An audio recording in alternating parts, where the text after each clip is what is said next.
মা, আজকে পাস্তা কতটুকু রান্না করব? তুই তোর পরিমাণ মতো কর। দে, আরো দে।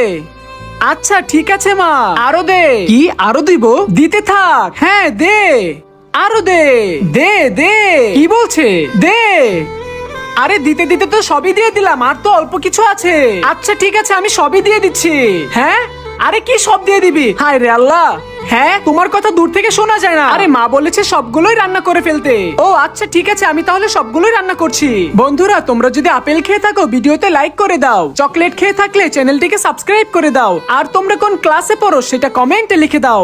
এই দাঁড়া দাঁড়া। কিন্তু বন্ধুরা, এই সুযোগে চুটকি সকল পাস্তাগুলোকে সিদ্ধ করে বিভিন্ন মশলা দিয়ে রান্না করে ফেলেছে। চুটকি পাস্তাগুলো দাও, আমি একটু খেয়ে দেখি কেমন হয়েছে।